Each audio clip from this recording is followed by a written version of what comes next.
Peter works as a slave on a cotton plantation with his wife Dodian and their children in 1863. When he learns he's been sold to a new owner, he spends his final moments with his family in prayer until the white men arrive to drag him out, ignoring the children's pleas. Peter tries to fight back, yelling and struggling against their grip, but the men don't hesitate to point their gun at Dodian, and Peter immediately comes to a halt, accepting to get on the cart on his own feet. Unfortunately, the men now want vengeance, so they hit him before dragging him again. Peter and a group of other slaves are transported in a cage as if they were cattle. And as they try to run after him in tears, Peter promises his children that one day he'll come back for them. They arrive at their new working location, which happens to be the construction of a railroad. After a long time on the road, the conditions are 100 times worse than on the plantations. The heads of slaves who dared to disobey decorate the entrance as a warning. They sleep in cages, and even when they're behaving and working hard, the white masters will hit and insult them. To compound matters, they use the Bible to justify their actions. There are also many feral dogs around who are sent after any slave who tries to flee. When a slave misbehaves, they are sometimes simply whipped, but other times they are shot right in the middle of the field, and other times the boss Fassel will brand them right on the face. Fassel has two right hands, Harrington and Knowles, who was also bought as a slave but was chosen to join the guards because of his hunting ability. Peter tries his best to be polite, but even when he tries to assist his friend Gordon when he falls, he is chastised for daring to do anything that isn't working. One evening, after all the slaves have been returned to their cages, they must witness John being thrown inside while wiggling in pain due to his branded cheek. A slave named Tomas is terrified, and Peter tries to console him by reminding him of his loved ones and telling him that this is just work. He also offers the word of God, who is always watching over them, but John dismisses him because there is clearly no God who cares about them. Peter, on the other hand, remains calm and promises John that he will pray for him. Later, Peter overhears two white guards discussing some very important news. Lincoln has freed the slaves, and all those who have escaped are fleeing to Baton Rouge for help. The conversation is abruptly cut short when a guard notices Tomas made a mistake with the food and intends to punish him, but Peter comes to his defense, explaining that he's just a kid. The guard punches him before pulling out his gun and pointing it at Peter, ready to kill him for his arrogance. But Fassel stops him because he's taken an interest in Peter because of his attitude. Later, when Peter is back in the cage, Fassel approaches him and tells him that he is his god and that Peter is now his dog, to which Peter responds that he should be fed the same meat as the dogs. Fassel just laughs at the time, but the next day he chains Peter and forces him to kneel in front of him while his dog barks and growls at him, only a few inches away. Peter's scent has now been memorized by the dog. Later, over lunch, Peter tells the other slaves about Lincoln and Baton Rouge, which they could reach after walking through the swamp for 5 days. Some of the slaves are hesitant because surviving the swamps is difficult, but when Peter reminds them that they will most likely not survive this place either, he gains the support of a few men. They only need to wait for the right moment to flee. Later, a slave dies in the middle of his work, and the guards force Peter to drag him to the pit, where all the bodies are thrown together. There are some white deserters who should be digging, but when they see Peter, they say a black man should do it instead, so Peter grabs a shovel and fills in the pit. Peter realizes this is the ideal opportunity to carry out his plan, so he patiently waits for the guards to be distracted by an explosion on the field before leaping on them to kill them with the shovel and steal a knife before fleeing. When the other slaves and deserters see this, they take advantage of the opportunity to flee as well, hitting a few guards along the way and allowing John to steal a gun. Other guards sound the alarm and immediately start shooting at the runners, killing as many as they can before they get lost in the woods. Fassel also engages in some shooting, killing deserters, but he is enraged that Peter got away with it and orders Harrington, Knowles, and the dogs to go after him. Peter teams up with 3 of his friends and guides them through the forest, keeping an ear out for any approaching dangers. They eventually find the swamps and most of the team crosses without incident, but Tomas freezes when he sees the crocodiles, allowing the dogs to catch up with him. Fassel calls them back after the beasts have done enough damage and demands to know where the group is going. But Tomas refuses to answer. Fassel responds by offering a deal. If Tomas tells him where the others are going, he will let him leave. Tomas, terrified, confesses his knowledge and is allowed to enter the swamp. But as soon as he turns around, Fassel shoots him and lets the crocodiles eat him. Meanwhile, Peter, John, and Gordon successfully cross the swamp. Peter believes they should take the other swamps, but John refuses to take orders and opts for the horse trail, believing he will be safe thanks to the gun he stole. Gordon wants to follow Peter wherever he goes, but Peter believes it will be more difficult to track them if they split up, so Gordon chooses his own path through the woods after Peter reminds him to listen for the sound of Lincoln's cannon. After that, Peter starts going his own way, only to discover that his leg is bleeding because he was hit by a bullet after all. He must act quickly or the dogs will smell the blood. But first he must run for a while to put some distance between himself and Fassel. Peter then comes across a house owned by a white family who also keeps slaves. First, Peter grabs a vine from a tree and ties it around his wound as a tourniquet. Then he sneaks around behind a pile of logs. This enables him to get some water from the pump and notice the clothes dangling from a rope. Taking a big risk, Peter runs across the garden and steals a shirt before fleeing into the forest. But one of the family kids sees him and rings a bell to warn everyone. Fassel hears the noise and follows it to the house, where the family informs him of Peter's departure direction. Peter is sprinting as fast as he can, only pausing to bandage his wound with the shirt he stole. He removes the bloodstained shirt and hides it in a trunk for the dogs to find while he hides beneath the swamp water. Fassel and his men fall for the ruse and proceed down the road thinking Peter has crossed the swamp, but he appears after the group has left. When a crocodile attacks him, Peter thinks quickly and pushes it away with a thick branch before killing it with his knife.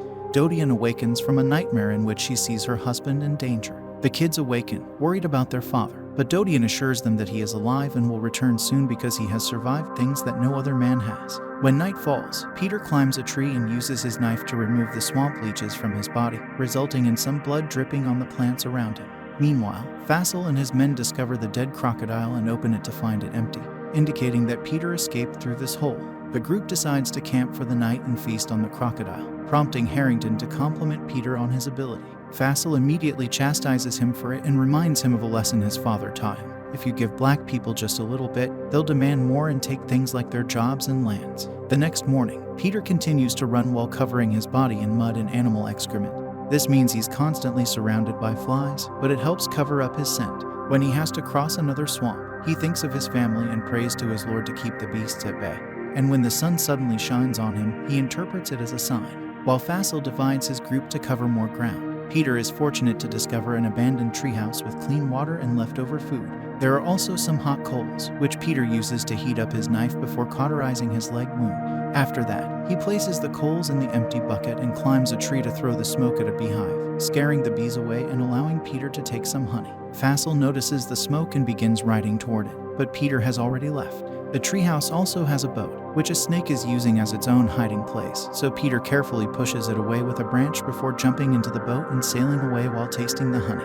Meanwhile, Dodian is approached by her master, who informs her that he has sold her and that she will be gone in 2 days. Her children, however, are not permitted to accompany her because her new master will provide her with a new husband. Dodian is deeply hurt by the news, but she still wants to wait for her husband to return, so she makes a drastic decision to avoid being sold. She goes to one of the cotton production machines and puts her hand inside, pretending to be caught in an accident.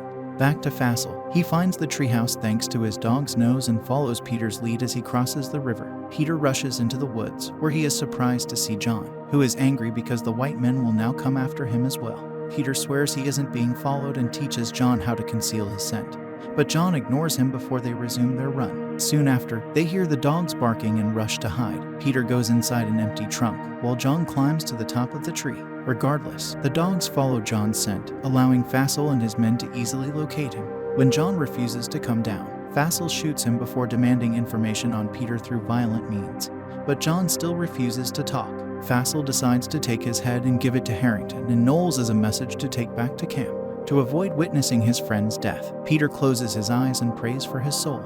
After a few hours of waiting to put some distance between himself and Fassel, Peter emerges from the trunk when it begins to rain, only to discover how they killed John, which shakes him to his core. He forces himself to keep going despite his grief, until he notices a herd of horses running by, one of which is on fire. Peter follows them and finds a house on a plantation, but everything is on fire and all the white people are dead. It appears that the slaves here heard the news from Lincoln as well and took matters into their own hands. With his knife ready, Peter enters the house and slowly walks through the rooms until he comes across the dining table, where he immediately throws caution to the wind and jumps on the food and wine to feed his tired body. He doesn't stop until he hears a strange noise coming from upstairs and follows it until he finds a dying girl trapped beneath a harp that she keeps playing as a plea for help.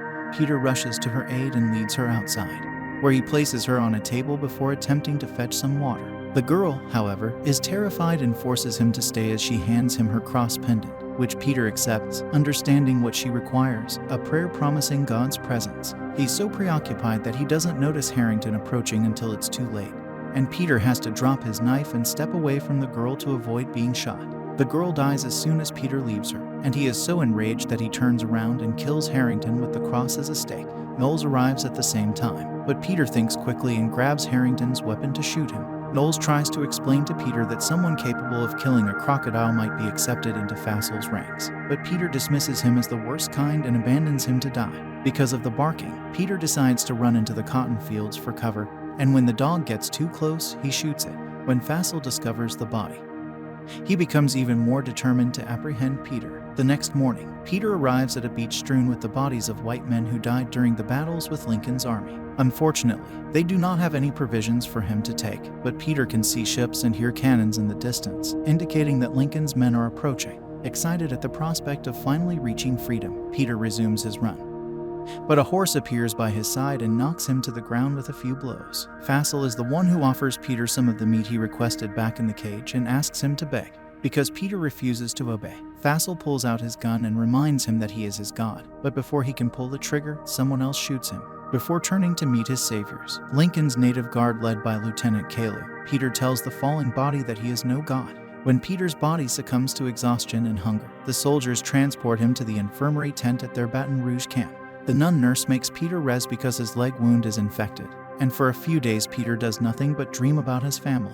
When Peter feels better, he goes to see one of the soldiers to get his new papers as a free man, even though he has to make up some information he doesn't know, such as his age. Unfortunately, he is not yet permitted to leave and search for his family. Instead, white soldiers take advantage of the fact that slaves are technically stolen contraband and offer them two options: work on federal farms or join the army. Peter refuses to continue obeying orders, but when the soldier explains that joining the army will allow him to save his family and be free for good, Peter agrees to join.